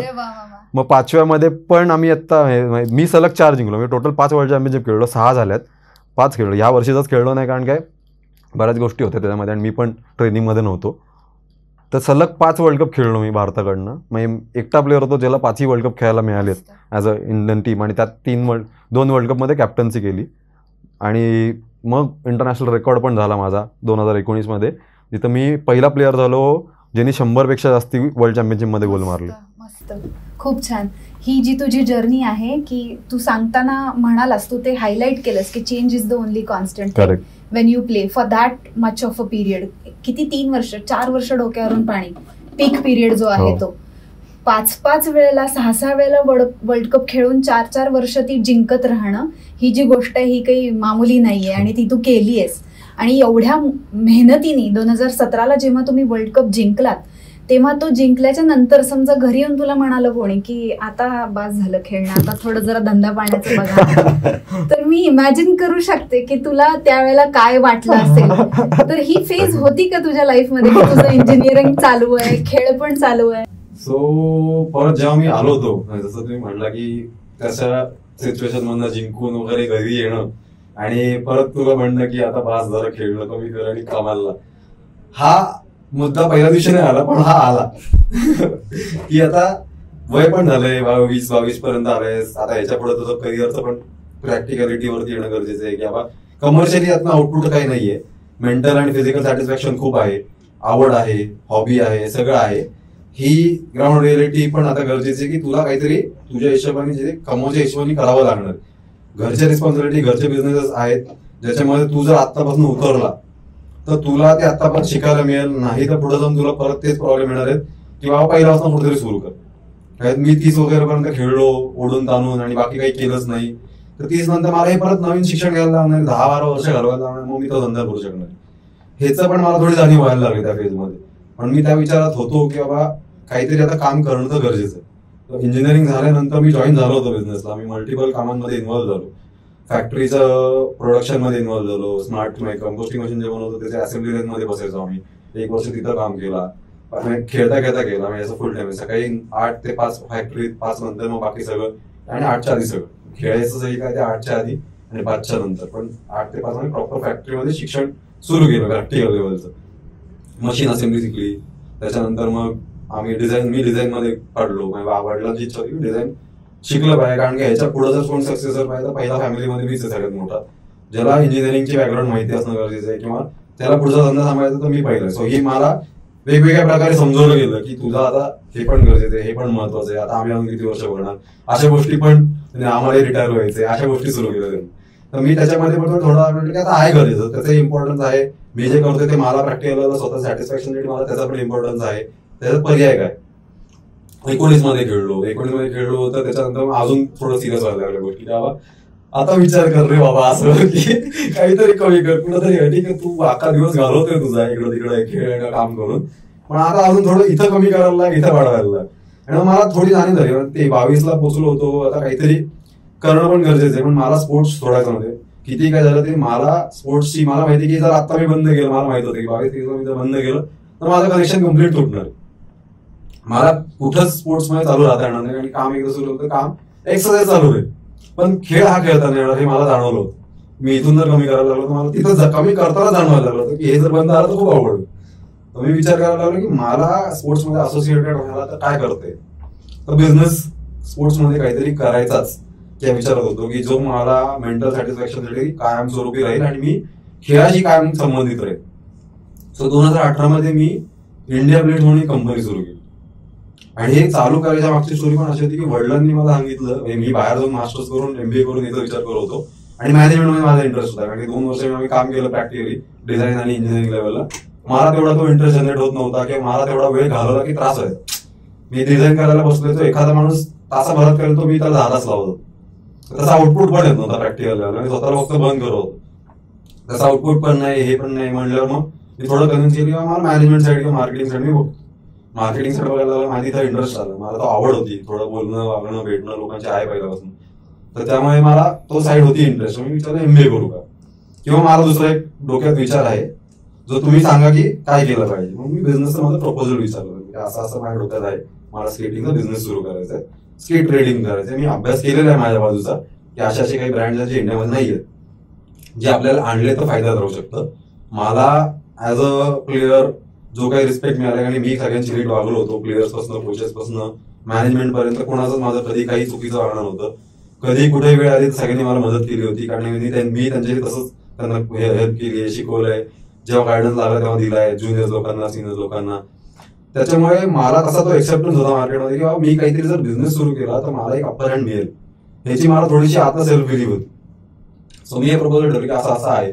म्हणलं ठीक आहे, मग आता ह्याचं कमर्शियल प्लॅनिंग कसं असणार, तू नुसता धंदा करायचा, तुझं पॅशन आहे म्हणून असलं असा धंदा नाही चालत, तुझं प्रॅक्टिकलिटीवरती किती हे आहे, कॅल्क्युलेशन आहे, सगळं आहे. मला बिझनेस रिपोर्ट बनवायला लावला की बाबा पुढचे 5 वर्ष काय आहे, त्याचं मार्केट काय असणार आहे, त्याचा सगळ्याचा पहिला अभ्यास कर, मग आपण याच्यावरती बोलू, तोपर्यंत हे आहे ते कामं चालू ठेवू. मी अख्खा रिपोर्ट बनवला, 5 वर्षाचे प्रोजेक्शन काढले, बाबा हा धंदा पुढच्या 5 वर्षात पुढे जाऊ शकतो, हे मार्केट पुढे जाऊ शकतं. आणि याचा मार्केटचा प्रॉब्लेम काय, आपल्या स्पोर्ट्स इंडियन स्पोर्ट्स मार्केटचा प्रॉब्लेम काय की आपल्याकडे अनालिसिसच नाही. आज कुठल्याही स्पोर्टचं तुम्ही बघायला गेला तर तुम्ही कोणीच सांगू शकत नाही किती प्लेअर कुठल्या स्पोर्टमध्ये अख्ख्या भारतात. जो स्पोर्ट मध्ये खेळतो त्याला एकट्याला माहिती असतं का, कारण की त्याला ती ग्राउंड रियालिटी बघून माहिती. पण मी आज मोठ्या मोठ्या मार्केट रिसर्च कंपनीजला भेटलो त्यावेळेला, तेव्हा मला ह्याचा मार्केट सर्वे करून द्या, तेव्हा स्केटचा मार्केट साईज काय सांगूच नाही शकले, कारण की डाटाच नाही.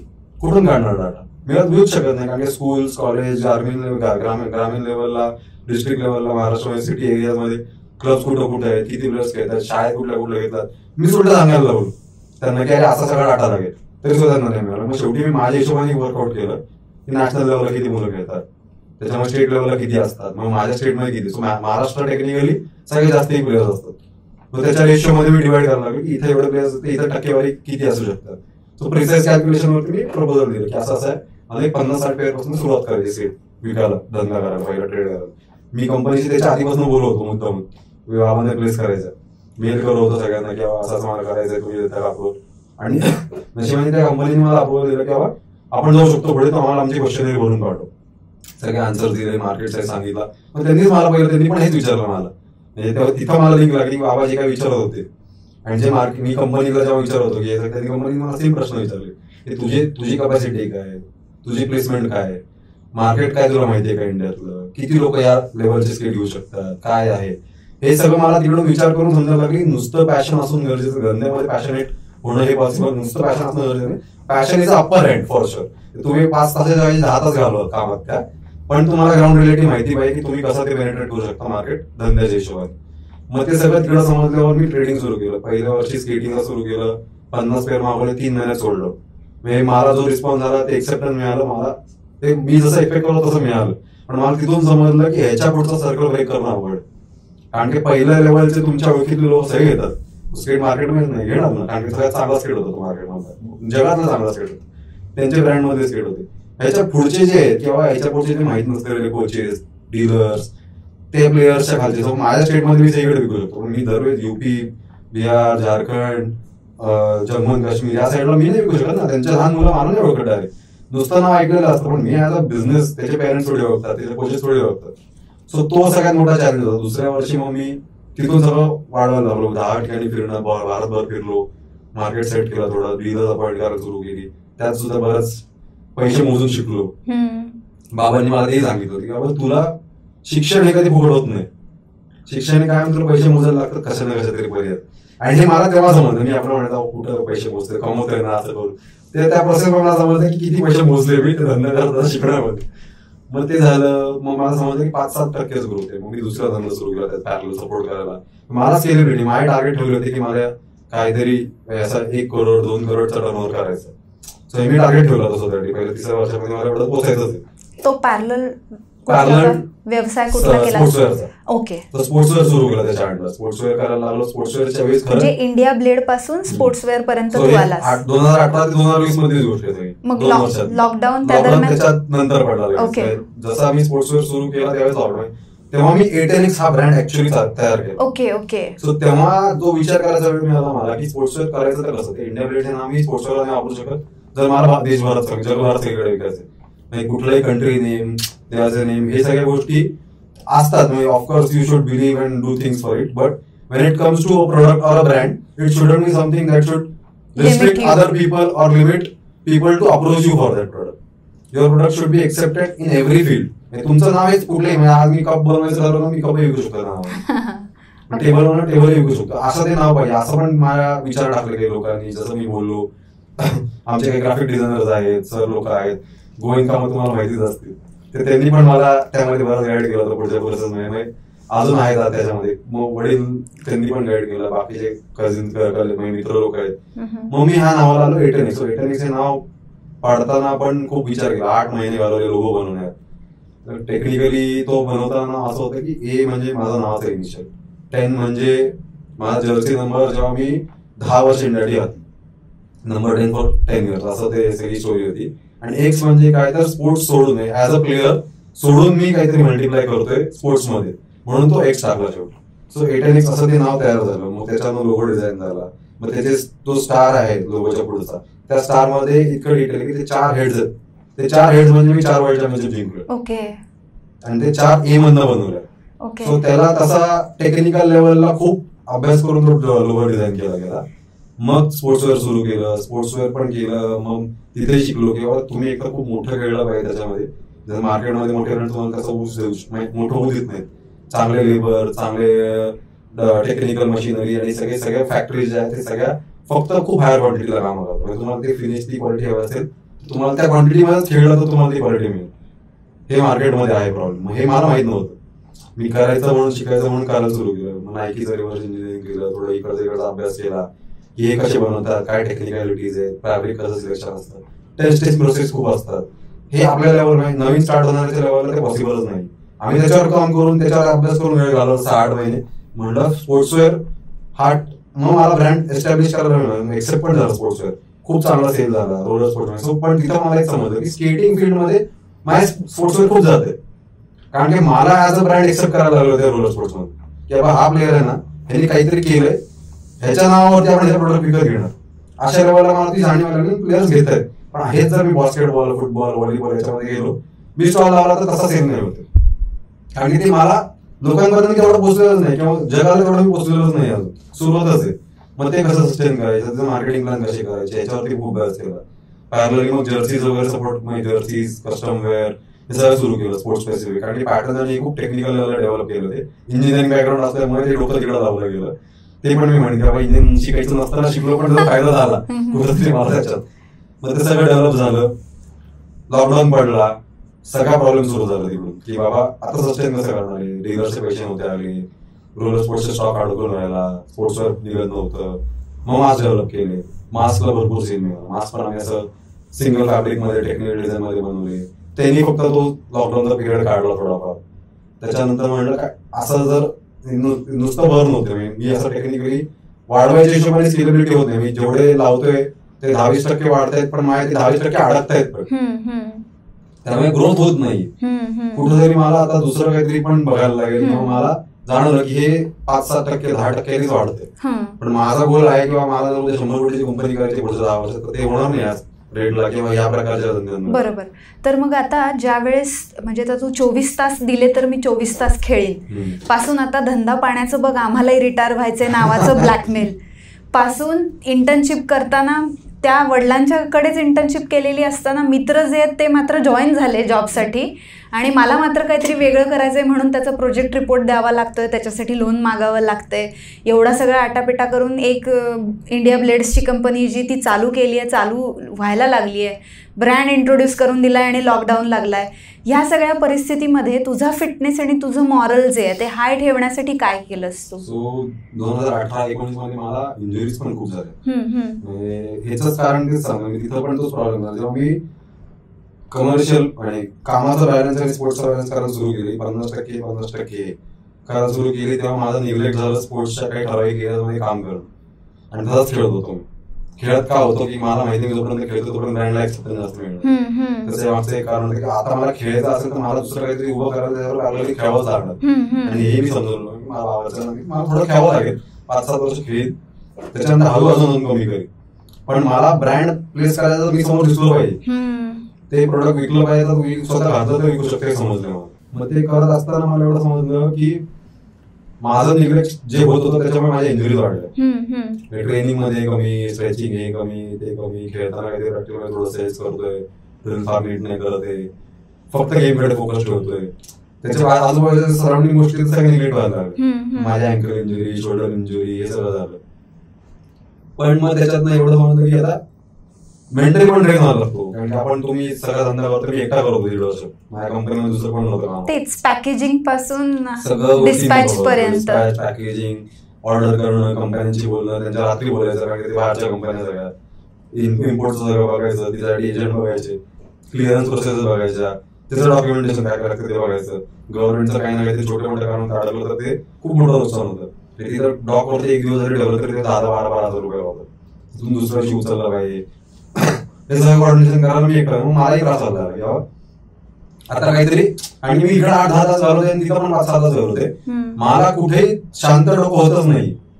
ठीक आहे, मला आवडतंय करायला, दोन्ही माझ्या गोष्टी चालल्या आहेत, मी आता नाही, मला माहिती होतं मी जर अजून पुश केलं तर मला ते करता येणार. पण मला आता समजलं मला टीम बनवायची, जसं मी खेळताना टीम बनवून टीम मध्ये एकत्र खेळलो, मला त्याचं रिअलायझेशन झालं की जर माझ्याकडे चांगली टीम असेल तर मी हे पण तेवढं नीट करू शकेन. जसं मी खेळताना बघितलं किंवा खेळताना आम्ही जे अचीव्ह केले पिक्स, ते सगळे असे जर मला इथं अचीव्ह करेल तर मला चांगली टीम बनवायला. बरोबर. मी तशी ओळखीतले लोक बघायला लागलो ज्यांना सिमिलर इंटरेस्ट आहेत, आणि ज्यांना बेसिकली मी काय माझ्या धंद्याच्या ह्याच्यामध्ये माझी एक आयडियोलॉजी अशी आहे की ओनरशिप हा सगळ्यात माझ्यासाठी मेन क्रायटेरिया. जरी कोणी मला काम करतंय, he should be the owner of the position.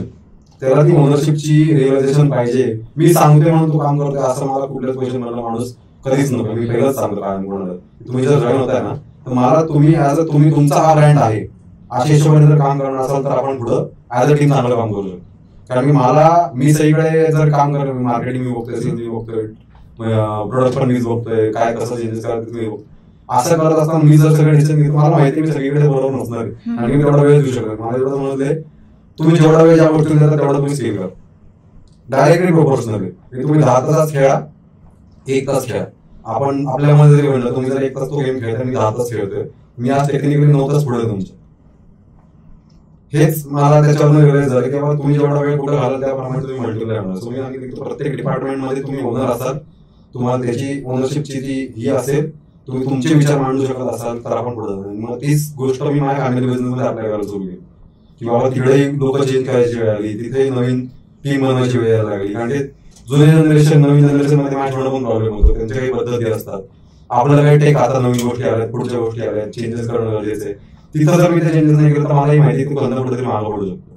आणि मला ते जाणीव व्हायला लागलं. तिकडे पण त्याचे सिस्टीम बसवणं, ते टीम क्रिएट करणं, आणि सगळा फोकस मी पहिले माझा प्रोडक्ट ठरलाय मी करणार. जिम कडे आलो, जिम करताना मी टीम पहिली सुरू केली बनवायला. म्हणलं हा माझा सगळ्यात महत्वाचा आणि मोठा प्रोजेक्ट आहे, जिथं मी एकतर स्वतःला प्रूव्ह करेन सगळ्यांसमोर तेव्हा मी आता काहीतरी करू शकतोय मोठ्या याच्यात, आणि याच्यात खरा ब्रँड उभा होणार आहे. तर एटेनिक्स नाव तिकडं वापरलं, जिम उभं केलं, strength and conditioning, player specific असं सगळे सिस्टीम लावल्या. हे सगळं करायचं आपल्याला. प्लेअरचा काय फोकस होता कारण नेटवर्क होत, तेव्हा मला माहिती की पुन्हा किती प्लेअर आहेत, सगळ्यांना मी बोलू शकतो, माझ्यावर ट्रेनिंग करू शकतात, त्यांना फायदा होऊ शकतो, मला ब्रँड प्लेस करता येऊ शकतो. कारण की मला स्पोर्ट्समध्ये ब्रँड प्लेस करायचं, मला असा उगाच कुठल्याही सेगमेंटमध्ये प्लेस नव्हता करायचा. मग सर म्हणले, मग मला काही कन्सल्टंट होते, गाईड होते, माझे ग्रूम व्यवस्थित केले त्यांनी, फ्रेंड्स सर होते, अनिल म्हणून काका होते, बाबा होते, सगळ्यांनी मला ग्राउंड रियालिटीजचा आणि माझ्या प्रॅक्टिकल थॉट्सचा आणि माझ्या गोलचा कॉम्बिनेशन करून मी काय नीट करू शकतो, फायनल प्रोडक्ट कसं नीट करू शकतो, हे सगळ्यांच्या सजेशनवरनं त्यांच्या इनपुट्सवरनं पण आलंय, फक्त माझं डोकं नाही यायचं. त्यामुळे मला ते समजलं की हे टीम वर्क होतं एक प्रकारे. किंवा तुम्ही एक गोष्ट करता, तुम्ही 10 सजेशन घ्या, पण त्या लेवलचं त्यांनी काम केलंय तेवढं ठीक आहे. सेम फील्ड सेम नसेल, पण धंदा कुठला असेल तर ग्राउंड रियालिटी तीच असते, सेगमेंट त्या कामाची प्रोसेस सगळ्या तेच असतात. फक्त तुम्ही काय मार्केट आहे, कोण ऑडियन्स, हे सगळ्या गोष्टी बदलतात, डायनॅमिक तिकडे चेंज होतात, फक्त धंदा करायची पद्धत नाही बदलत, इकडे तेच राहत. तिथून ते शिकलो, मग जिम सुरू केलं, जिमला खूप चांगला हे मिळाला. आणि आता मी तिकडे अशी टीम क्रिएट केली, strength and conditioning, sports education, normal gym, मग स्पिनिंग ऍक्टिव्हिटीज, क्रॉसफिट ऍक्टिव्हिटीज, या सगळ्यासाठी मग आम्ही वेगवेगळ्या ऍक्टिव्हिटीज जनरेट केल्या, लेआउट डिझाईन केला. ते डिझाईन पण मीच केलं, ती जागा सिव्हिल पासून इंटिरियर पासून सगळं डिटेलिंग मी केलं. मला तिथं डिटेलिंग मध्ये खूप आवड आहे पहिल्यापासून. मला जे काय करतो त्यात मला प्रत्येक डिटेल मध्ये मला माहिती पाहिजे मी काय करतोय. मला माझ्या वडिलांकडूनच मिळालं, प्रत्येक डिटेल मध्ये माहिती असतं त्यांना की बाबा मी काय केलं हे मला माहिती पाहिजे, तरच मी ते पुढं डोळे बंद करून सांगू शकतो इथं जर काही प्रॉब्लेम झाला तर कशामुळे झाला. बरोबर. पण मी सांगितलं हे चल करून घे, तसं तुम्ही करून घ्याल सुद्धा. पण उद्या प्रॉब्लेम जेव्हा येतील ना तेव्हा तुम्हाला काहीच माहित नसतं. सो कामामध्ये पण जेव्हा मी सिस्टीम लावते, मी तिथं डिटेलमध्ये आता मी बसतोय, वेळ घालवतोय, ते सिस्टीम अशा जनरेट करते की मला उद्या मी उठून, मी जरी नसेन तरी तो उद्या ब्रँड नाही बंद होणार. जर मी हे पुढचे 5 वर्ष असं काम केलं तर ते लॉंग लाईफ प्रोडक्ट होणार आहे माझं. बरोबर. आणि तर मग आता तू खेळाडू म्हणून उभा राहिलास आधी, तू भरपूर तुला जे अचीव्ह करायचं होतं, अगदी हायेस्ट स्कोरर, एका वर्ल्ड कपमध्ये 33 गोल्स तू मारले होते, ती तुझी फेज. त्याच्यानंतर तू इंडिया ब्लेड्स चालू केलं, मग एटेनेक्स क्लोदिंगचा ब्रँड उभा केलास, मग एटेनेक्स तू जिम काढलीस फुल फ्लेज्ड, म्हणजे तुला जे अपेक्षित होतं तिथे, त्या छान सगळ्या अँटिक भिंती, खिडक्या आणि जिना जो आहे तो प्रिझर्व करून हे सगळं तू उभं करत होतास. याच्यामध्ये तुला तुझे वडील, तुझे काका, तुझे जे मित्रमैत्रिणी आहेत ते, हे सगळेजण तुला मदत करत होते. मग ह्या यशाच्या पायऱ्या माणूस ज्यावेळेला चढतो त्यावेळेला नक्की हे सगळं असं गुडीगुडी कधीच नसतं.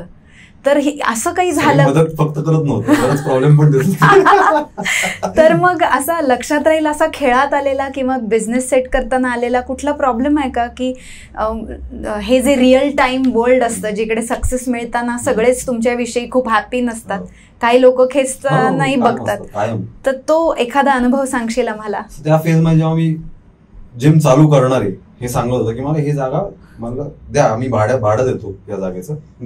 वडिलांची आणि काकांची शेवटी जागा आहे ती, पण त्यांनी पण तेच ठेवलं, तेवढं कमर्शियल ते मला, मी त्याचा मला असं वाटतं की मला त्याचा फायदा आहे की त्यांनी तसं वागवलं पण मला त्यावेळेला, की मला आज माहिती की कुठेही दुसरीकडे जरी केलं ते मला ते खर्च आहेत. मी जरी माझ्या घरची जागा असेल किंवा मला स्वतःची स्पेस आहे किंवा ती फ्रीडम आहे, मी करू शकतो. त्या फील्डमध्ये कोणी असोसिएट नसताना त्यांनी मला ती अपॉर्च्युनिटी दिली, पण ती अपॉर्च्युनिटी अशीच दिली नाही. ते म्हणले उगाच काहीतरी करतोय, तुला समजत नाही सर्व्हिस मध्ये किती त्रास होतात. त्यांनी सर्व्हिसचं कुठं रिलेट केलं, ते गव्हर्नमेंट सर्व्हिस मध्ये काम जे करायचं, त्यांचा सर्व्हिसचा एक्सपिरियन्स एक तर वाईट आहे. आम्हाला खूप असे मेजर मोठे प्रॉब्लेम झाले होते जेव्हा त्यांनी शेवटी जे कामं केलं होतं. असं पॉईंट आला होता की आमच्याकडे काहीच नाही राहिलं. अशा लेवलचे त्यांनी प्रॉब्लेम बघितले आम्ही आमच्या आयुष्यात. मी लहान असताना 2005-2006 साली मला आठवतं की मी ते एक्सपिरियन्स केलं, कारण की त्यांना ते जाणवल्यानंतर त्यांनी म्हणलं की तू परत सर्व्हिसमध्ये चाललं. पण माझ्या आजोबांची एक इच्छा होती की हॉटेल लाईन सर्व्हिस इंडस्ट्रीमध्ये आपलं फॅमिलीचं काहीतरी करायचं.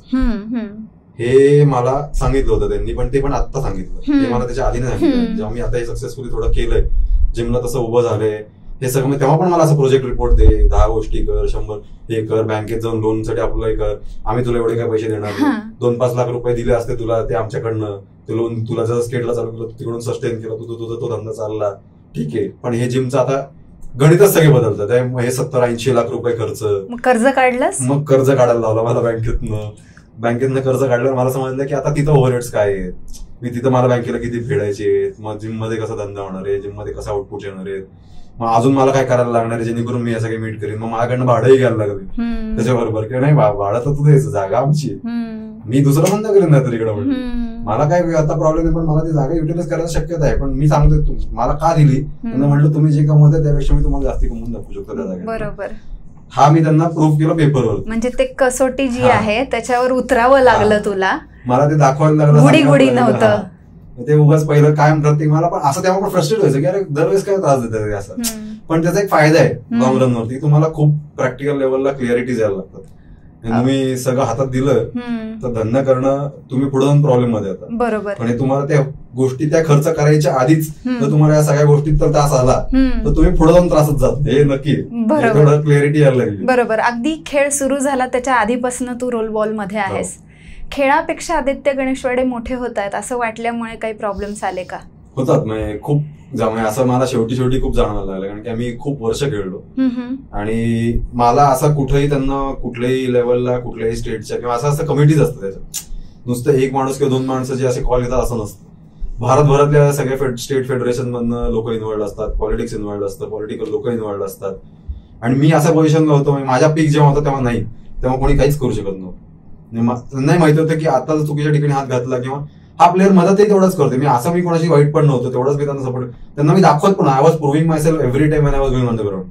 तर they had no chance for playing any politics with me. पण मी प्लेयर्स बघितले पॉलिटिक्स मधून गेले, त्यांचे प्रॉब्लेम झाले, पीक आला गेला, मस्ती केली प्लेयर्सनी, आले गेले, हे सगळं बघितलं मी त्यामध्ये. पण मला शेवटी जेव्हा मी बॅलन्स करायचा प्रयत्न केला बिझनेस मध्ये, पण मला फेडरेशनने सपोर्ट केलंय, मी एवढं पण नव्हतं.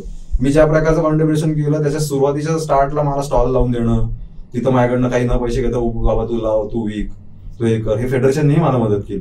पण ते 1-2 सर होते ज्यांनी मला पहिल्यापासून बघितलं, मला जे मला चांगले ओळखतं पहिल्यापासून, की बाबा हा माणूस काही चुकीचा नाही किंवा हा काही चुकीचं करणार नाही किंवा इथं उगाच काहीतरी फालतूगिरी करून कोणाला काही घालून देणार नाही, जे काय विकतो ते जेन्युइन विकतोय, त्यांनी खेळलाय पण खूप जेन्युइनली, हा प्रोडक्ट पण डेव्हलप करायचा काहीतरी पुढे जाऊन आपल्याबरोबर.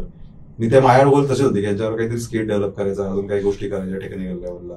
पण ह्याच्यामध्ये जेव्हा मी खेळत होतो त्याच्याबरोबर, तेव्हा मला लोक म्हणायला लागले की आता तरी पास केलं पाहिजे बाहेरचे लोक. कारण की मग काय व्हायचं, त्या पोझिशनला मला माहिती आहे की मी अजूनही पहिल्या 12 मध्ये उभं राहू शकतो फिटनेस लेवलला, गेम लेवलला. आणि आता आम्ही नॅशनल गेमला खेळलो, आम्हाला चान्स दिला. मला वर्ल्ड कपचा मोठा प्रॉब्लेम झाला होता जेणेकरून मी खेळलो नाही वर्ल्ड कप. बाहेरचे पॉलिटिकल प्रेशर्समुळे आणि या सगळ्या सिनारिओज मध्ये असं झालं की मला लास्ट कॅम्पला सांगितलं गेलं की तुला नाही खेळता येणार. अरे बापरे. आणि त्याच्या आधीच्या वर्ल्ड कपला मी captain, world cup winning captain होतो. आणि त्याच्या आधीच्या नॅशनल ठीक आहे, मी 2 फायनल्स मध्ये आम्ही हारलो, पण फायनल्स पर्यंत आम्ही गेलोय. काय असं कुठलीच नॅशनल नाही माझ्या गेल्या 12 वर्ष मी फायनल नाही गेलो. एक आहे पण ते पण असं ते खूप डायची होतं आणि समोरच्या टीमने खूप टेक्निकली खेळून आम्हाला ग्रुपमध्ये आउट केलं होतं. म्हणजे त्यात आमची चूक आहे की आम्ही ड्रॉ केल्या 1-2 मॅचेस, मग दुसऱ्यांच्या हातात होते की ते दोघांमध्ये जे होईल तर आम्ही पळत जाऊ, त्यामध्ये ते खेळून गेले. पण ठीक आहे, तसं होत राहते, तुमच्या हातात नसल्यावर तुम्ही काहीच करू शकत, तुमच्या हातात होता त्यात तुम्ही चुकलो. पण तुझं फिटनेस प्रूव्ह केलेलं असताना आणि तू खेळू शकत असताना जर तू खूप वर्ष झाले खेळतोय म्हणून तुला कोणी डावलत असेल तर त्या तशा सिच्युएशन मधून जाताना एवढ्या वर्षांचा जो तू मेंटल बॅलन्स केलायस, टफनेस कमावलायस, तो तुला तिथे उपयोगी आला का? ऑफकोर्स आला. मला ज्या लेवलचा राग आला होता गेम बद्दल नाही म्हणताना त्या सिच्युएशन बद्दल, आणि जे लोक इन्व्हॉल्ड होते त्यांची मला असं काही कोणी क्लिअरली नावं नाही समजली किंवा असं काही नाही समजलं. पण मला समजलं की पॉलिटिकल प्रेशर आहे आणि बाहेरच्या स्टेट्स मधनं काही लोकांचे डायरेक्शन आहेत, कारण की त्या लोकांना आता पॉवरमध्ये आलेले आहेत. कारण की चेंज होतात ना सिस्टीम 5-5 वर्षाला फेडरेशनच्या, पण नवीन लोक पॉवरमध्ये आहेत. त्यांना त्यांच्या गोष्टी पण ठेवायच्या, त्यांना त्यांच्या लोकांना प्रमोट करायचे, त्यांचे ते गेम वाढवायचे, सगळं एक्सेप्टेड आहे. मी ते बघतो, मला माहिती की गेम वाढला पण पाहिजे, बाहेरची लोक जिंकली पाहिजे, सगळं पण झालं पाहिजे. पण कॉन्ट्रीब्युशन काय करतोय आणि कसं करतोय आणि तुम्ही काय प्रकारे रिॲक्ट करताय. बाहेरची लोक जिंकली पाहिजेत, पण ती तुला हरवून जिंकली पाहिजेत ना. तू तसं. खेळतच नाहीयेस आणि मग बाहेरचे लोक जिंकणार, हे तुला ऍक्सेप्टेड आहे का? अजिबात नाहीये, ऑफकोर्स नाही. म्हणजे मला असं राहतं की मी ती फायनल बघितली वर्ल्ड कपची आणि हरलो आपण. हा वर्ल्ड कप हरलो या वर्षी, फेब्रुवारी जे झालं ते केन्याने वर्ल्ड कप जिंकला या वर्षी. तर ते त्यांना समजलं की कुठेतरी गणित चुकवलं तरी टीमचं. आणि काय होतं की नुसते सगळे प्लेयर चांगले खेळणारे भारतात खूप आहेत, पण टीम जी बनते ना त्याच्यामध्ये कॉम्बिनेशन असतं की फॉरवर्ड अटॅकर्स कोण आहे, प्ले मेकर कोण आहे, डिफेन्सिव्ह कोण स्ट्रॉंग आहे, कीपर कसा पाहिजे, त्याचा स्टडी अनालायझिंग कसं. अन्याय करून करू नये. मग त्यांनी तुम्ही घ्या प्लेअर, काय हरकत नाहीये, तुम्ही कोणाला घ्यायचंय, सगळे जर त्यांनी कॅम्प बिम केलं, सगळं केलं, सगळं एक्सेप्टेड आहे. पण तुम्ही जर ती टीम त्या लेवलची उतरवली नाही तर तुम्हाला प्रॉब्लेम आहे. तो कॉम्बिनेशन नसेल, मग सगळे अटॅकर उतरवले, नुसते डायरेक्ट घेऊन सगळे शॉट घेतात, काय उपयोगच नाही ना. समोरचा माणूस काय भेटला तुम्हाला गोल मारायला. तुमचा डिफेन्स तसा पाहिजे, जो बॉल कंट्रोल करतो त्याला तेवढी अक्कल पाहिजे की कसे बॉल डिवाइड केले पाहिजे. या 4 लोकांना जर ते गोल मारतील, 4 लोक नुसतं स्कोरर असतील तर पॉसिबल नाही. फुटबॉलमध्ये पण नुसतं अटॅकरचा उपयोग नाही, मिडफिल्डरवर सगळा गेम आहे. मधला प्लेअर जो बॉल बनवतो त्याच्यावर गोल बसतात. मधला प्लेअरच नसेल, खड्डा असेल तिकडे, तो तुम्ही काय करणार आहे, गोल तर बनणारच नाही. तुम्ही नुसते एकटा घेऊन पळून मागे पुढे नाही करू शकत. अजून किती वर्ष खेळायचं आहे तुला? आता तसं म्हणलं मी तर अजून 1-2 वर्षामध्ये माझ्या मते आता मी थांबवीन, कारण काय आता कामाचं लोड खूप जास्त आहे. आता मला सिरियसनेस या साईड समजते, कारण की मी आता या गोष्टी कामाच्या गोष्टी अशा लेवलला आणले जिथून मी वेळ काढला तर खूप मोठे प्रॉब्लेम होते. आणि मला ते आता हे नाही होऊ शकत, कारण की मी तिथं माझं कसं म्हणलं की नुसतं कमर्शियल नाही तर पण घाम रक्त सगळं लावलेलं आहे आता. मग जसं सुरुवातीला म्हटलं मी की श्रीमंतांची मुलं म्हणजे वायात जाणार, तर ती जी फेज आहे की बेशिस्त बेधुंद मजा जी आहे ती बाजूला ठेवून शिस्तीत जगण्याचं आणि त्यातून आनंद मिळवण्याचं आयुष्य जे आहे ते तू चूज केलंस. आणि तुझं पॅशन जे आहे ते तुझ्या प्रोफेशनमध्ये तुला पैसे कमवून देईल अशा ह्याच्यामध्ये ट्रान्सलेट करण्यामध्ये तू यशस्वी झालास. तर असं तुझ्यासारखं आयुष्य किंवा करिअर ज्यांना करायचं आहे फिटनेस इंडस्ट्रीमध्ये, कॉम्पिटिटिव्ह गेममध्ये असून सुद्धा त्यांना त्याच्यातलं धंदा किंवा व्यवसाय जो आहे तो करायचा आहे चूज, तर अशा अपकमिंग मुलांना मुलींना तू काय सांगू इच्छितोस? स्पोर्ट्स आता एक अशी फील्ड आहे, ते पुढचे 10 वर्षात मी जेवढा काय अभ्यास केला गेला 5 वर्ष स्पोर्ट्समध्ये, तुम्ही स्पोर्ट्समध्ये फक्त जर तुमचा विचार करण्याची ताकद चांगली असेल ना, तुम्ही काय करता त्याच्यातली तुम्ही खूप मल्टिप्लाय करू शकता. म्हणजे त्याला 1000 गोष्टी ज्यात तुम्ही करू शकता का. मग तुम्ही खेळताय, खेळून कोचिंग आहे, त्याच्यानंतर स्ट्रेंथ अँड कंडिशनिंग आहे, ते सोडून तुमचं टेक्निकल लेवल आहे, सायकोलॉजी साईडला आहे, अशा खूप फील्ड आहेत जे आता खूप इम्पॉर्टन्स घ्यायला लागले. आणि आता प्रॉब्ली इंडियामध्ये जर तुम्हाला स्पोर्ट्समध्ये काम करायचं दिस इज द राईट टाइम. त्याच्या पुढचे 7 वर्ष जो मार्केटमध्ये असणार आहे त्याला 2030 नंतर तो काय लेवलला असणार आहे त्याला काही अंदाज नसेल. कारण की he is at the level where the business is actually starting. People know who comes first in the market. नंतर 1000 ब्रँड येतात, बरोबर, 1000 लोक तयार होतात. आता तसं व्हायला सुरुवात व्हायला लागली की बाबा फिजिओथेरपी आहे, या गोष्टी पण आहेत. नुसतं टेक्निकल नाही पण मग सायन्स साईडला पण बरंच काम, रिहॅब पण आहे. मग जर आता क्रिकेट सोडलं तर खेळणं, बाकी स्पोर्ट्समध्ये तेवढं कमर्शियल नाही. पण आता गव्हर्नमेंट पण काही फंड्स अलॉट करायला लागली की बाबा नॅशनल लेवलला तुम्ही जिंकलं तर घ्या 5 लाख रुपये, घ्या 7 लाख रुपये, 10 लाख रुपये. हे पण दिल्यामुळे तुम्ही जर बघितलं तर नॅशनल गेम्सच बघा, मागच्या वर्षी आणि या वर्षी झाले. मागच्या वर्षी गुजरातला, या वर्षी आता गोवाला, जिथं आम्ही पण खेळलो. महाराष्ट्र गव्हर्नमेंटनी कॅश प्राइज सँक्शन्स केले. पहिल्या नॅशनल गेमला 5, 7 आणि 3 लाख रुपये मिळाले. 7 लाख गोल्डला, 5 लाख सिल्वरला, 3 लाख ब्रॉन्झला. हे पॅकेज आहे सॉर्ट ऑफ. तुम्ही बघायला गेलं तर आयटीचं स्टार्टचं, आयटीला जर कोण काम करायचं हे स्टार्टचे पॅकेजेस आहेत तुम्हाला. हे जर प्लेअरला कुठल्याही स्पोर्टमध्ये मिळालं ना, आज 45 गेम खेळले गेले तिकडे, 45 गेम मधल्या प्रत्येक लेवलच्या मेडलला सगळ्यांना एवढे पैसे मिळाले. हे फक्त महाराष्ट्र सांगते, बाकी स्टेटमध्ये अजून प्राइसेस आहेत, कमी जास्ती वर करते त्यांच्या स्टेटच्या हिशोबाने ठरवले. पण आपले मेडल जे होते 150-160च्या आसपास होते मागच्या वर्षी, गोल्ड आणि सिल्वर आणि ब्रॉन्झच्या टॅलीमध्ये. या वर्षी 230 मेडल आहेत. मस्त. कमर्शियली तुम्ही बघा ना, तुम्ही थोडे जरी फंड अलॉट केले तर तुम्हाला जर 40% फरक पडतो तुमच्या मेडल टॅलीमध्ये, तर तुम्ही विचार करा की काय पोटेन्शियल आहे मार्केटचं. तुम्ही फक्त स्टेटचा पोटेन्शियल बघा काय आज ऍज अ प्लेअर. आणि त्या प्लेअर 230 मेडल मागे नाही म्हणलं ते 2,500-3,000 लोकांचं काम आहे. तर ते 2,500-3,000 लोकांमध्येही तुम्ही येऊ शकता, त्याच्या पुढच्या लेवलमध्येही जाऊ शकता. त्यात ऑपॉर्च्युनिटी अशा पण आहेत की बाबा कमर्शियल लीग्स एवढे व्हायला लागले जातात. आमच्याही गेमच्या आता लीग सुरू होती शेवटी.